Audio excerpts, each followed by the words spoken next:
It's time to keep teachers and students safe. Let's learn at home. Educators and students can learn to do in-person school safely. The American Religious Town Hall is now in session.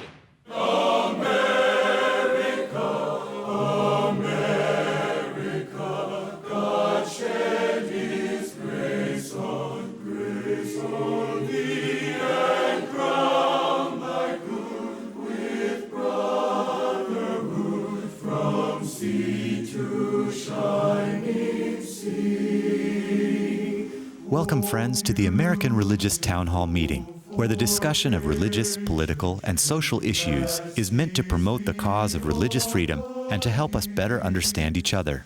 And now, here's your host and moderator, Pastor Jerry Lutz.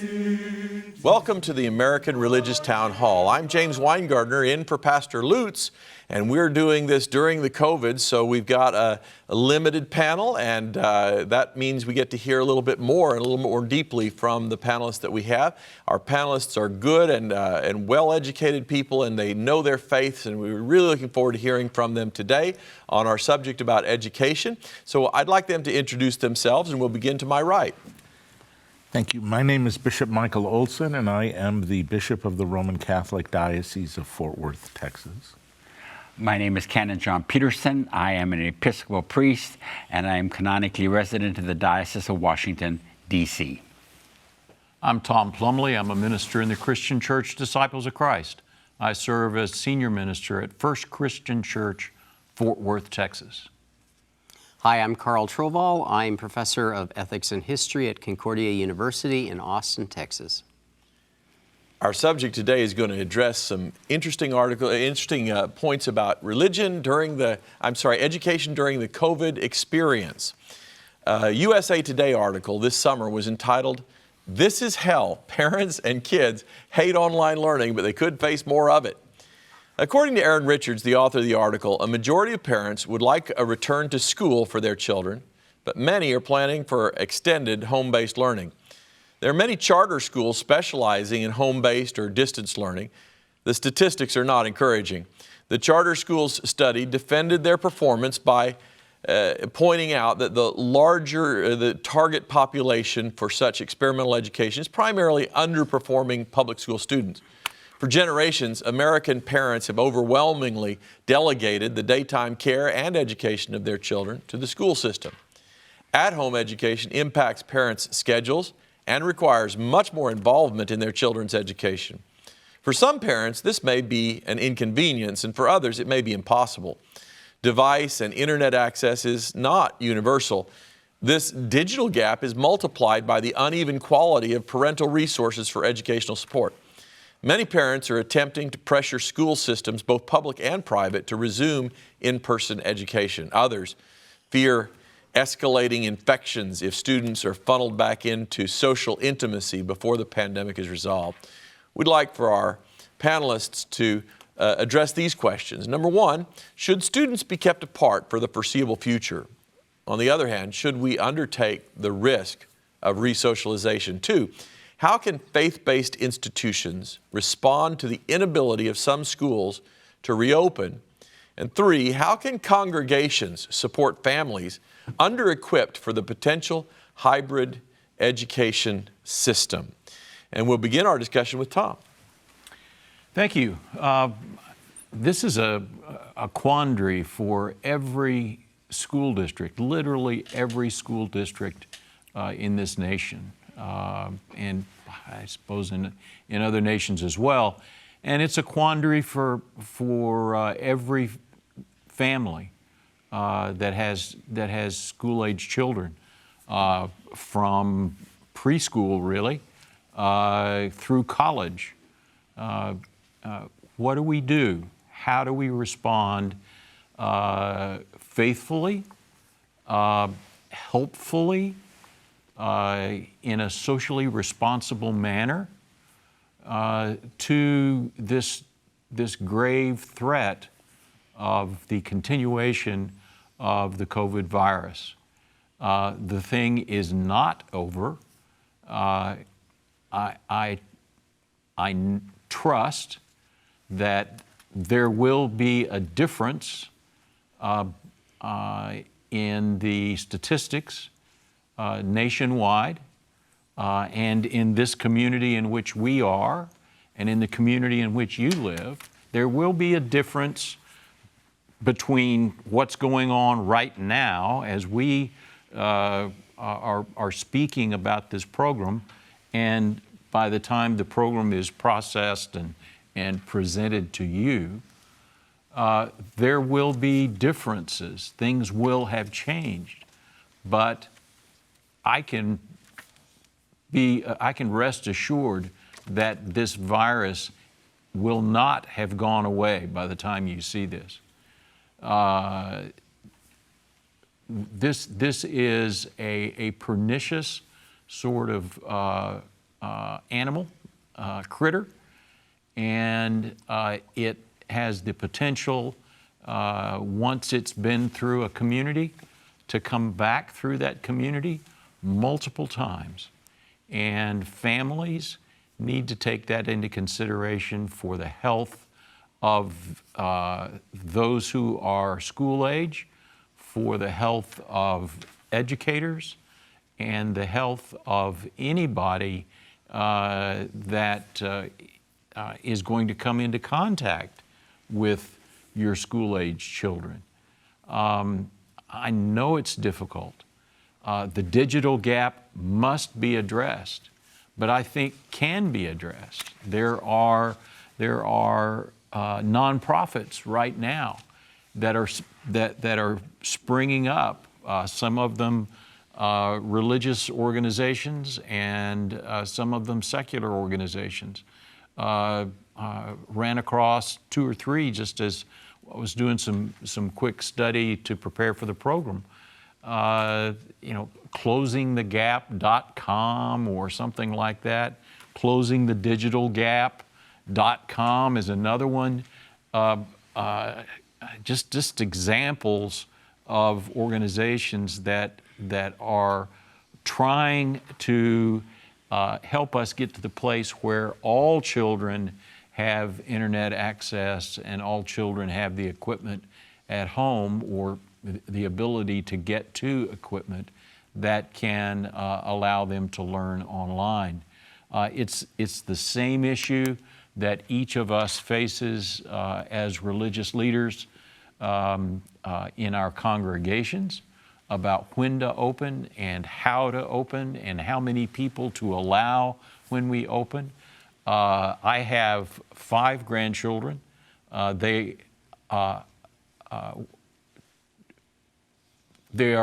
are approaching school in 3 different ways out of the 5, and it's just a difficult time, and if at all possible, my advice is that we need to stay home as long as possible and help our children and our families find ways to learn in the safer environment for their sake and for the sake of everyone they run into. Carl?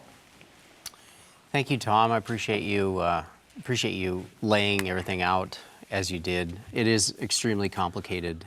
And I mentioned that educators and students can learn to do in-person school safely.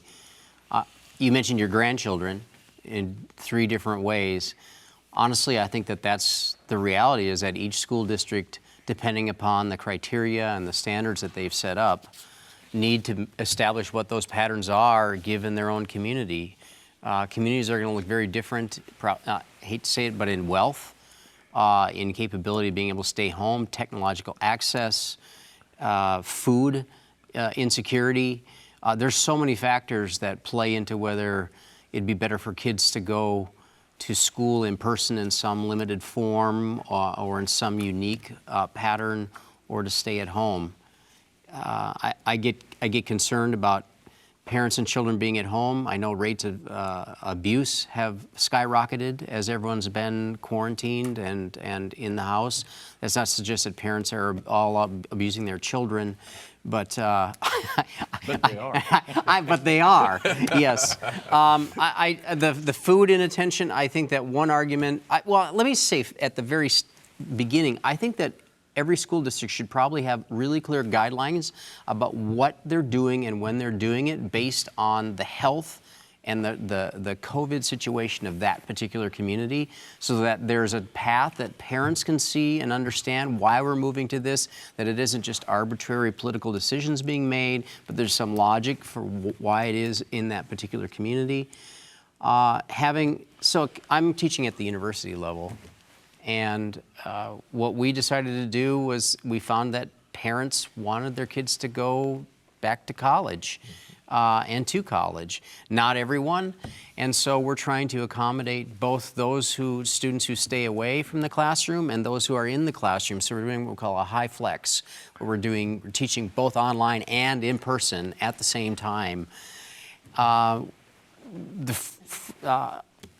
of our we've gone 3 weeks to complete. We're going to go 3 weeks completely virtual. And so ours is we're doing something completely different than other universities are based on our situation. And I guess there's nothing that beats face-to-face learning. I mean, there really isn't. It's just hard to beat that. Being in the community, the nonverbal language, there's so much going on.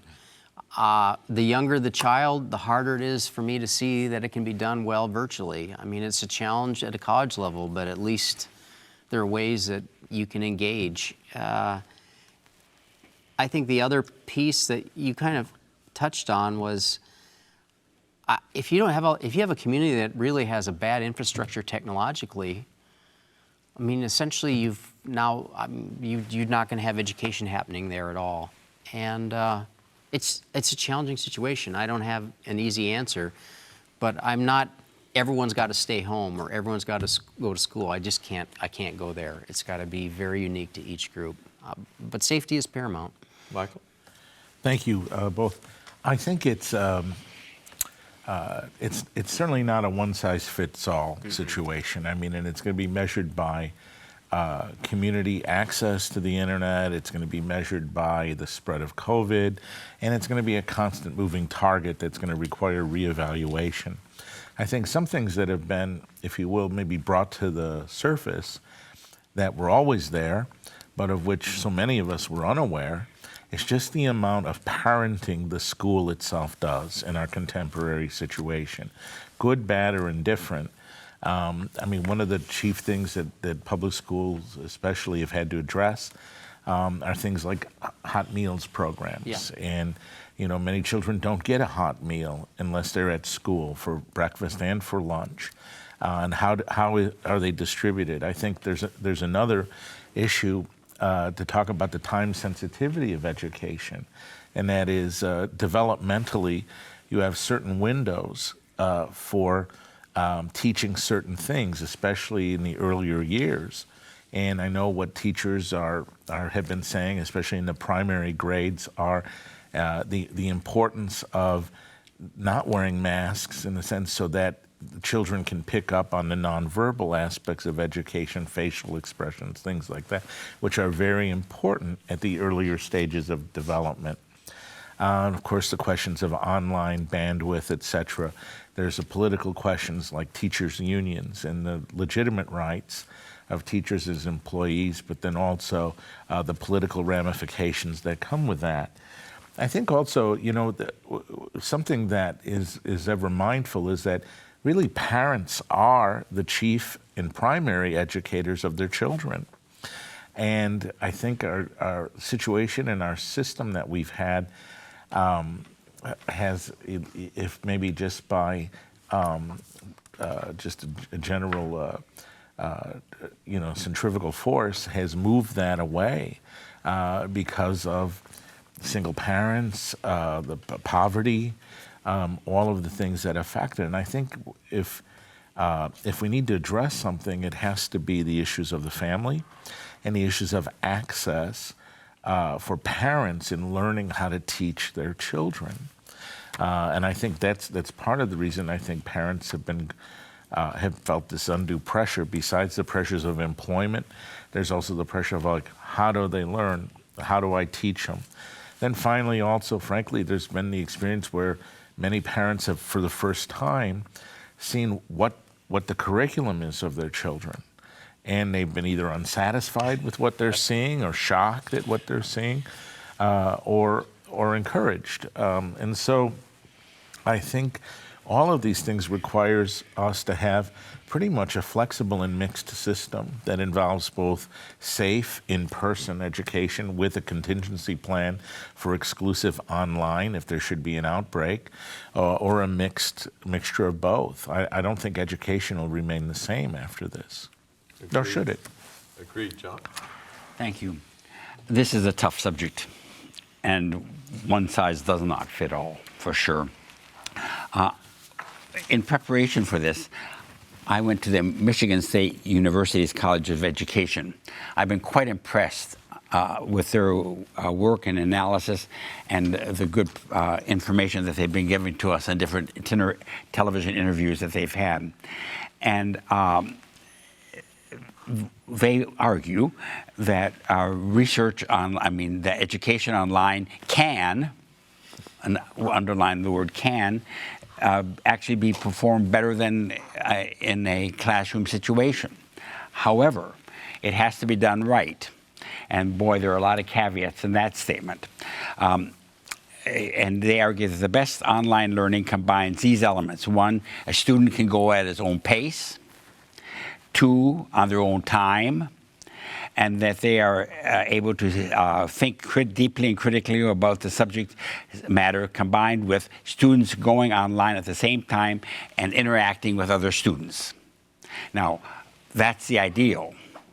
But how oftentimes is that ideal able to be implemented simply going at one's own pace, trying to make all these connections? So the ideal is excellent.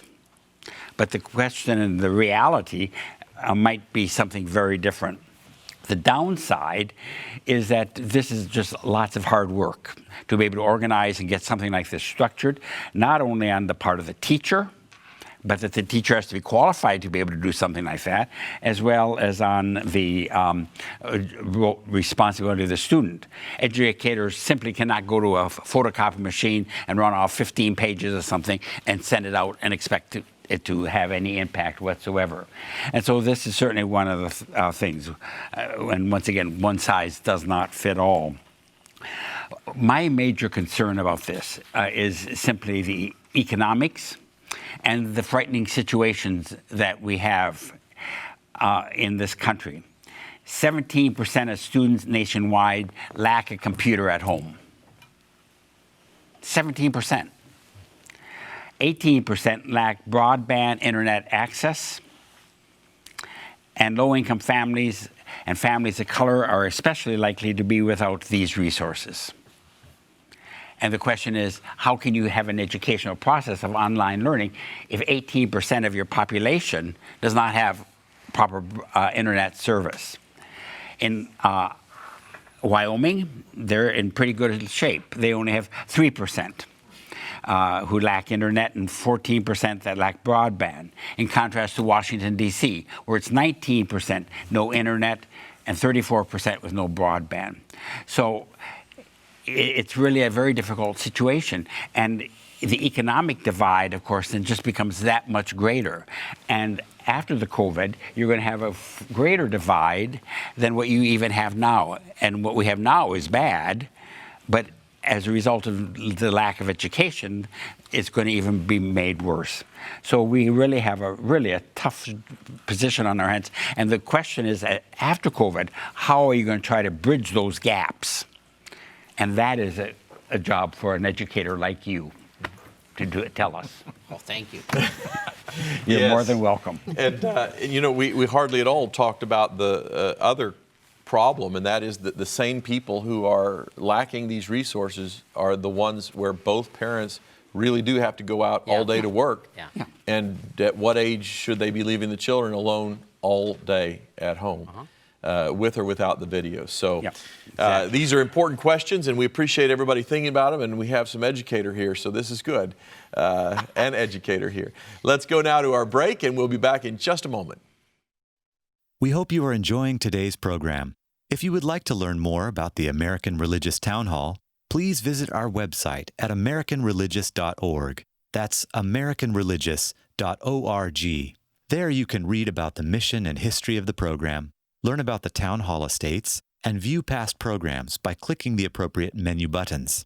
Each week, Pastor Lutz looks forward to receiving your letters. You may write to him at the address shown on your screen. Send your letters to Pastor Jerry Lutz, American Religious Town Hall Meeting, P.O. Box 180118, Dallas, Texas 75218. That's Pastor Jerry Lutz, American Religious Town Hall Meeting, P.O. Box 180118, Dallas, Texas 75218. Thank you for writing, and thank you for watching. And now, back to you and today's closing statements. Welcome back. We really do want to hear from you, so please write or send an email and let us know what you think, and let us know what programs you'd like to hear. This one about education is fascinating and timely for me, and we're looking forward to hearing the summations. I have schools under my purview, and I know that you do as well, and all these are such timely decisions, and we are all praying that our students will be safe. So, our summations, Michael? Thank you. Parents have the first responsibility for the education of their children, but it's not the exclusive responsibility. In other words, it is required on their part to collaborate with teachers and other educators in society, but they are responsible ultimately for this. I think that even if there is an undue pressure on parents because of work-related, they need to intentionally collaborate with teachers. And part of education is not just simply the education of the students, but the education of the entire family, which is constantly developmental and constantly changing. Thank you. Tom? Thank you. Gosh, you know, education is such a complex process. It's not just a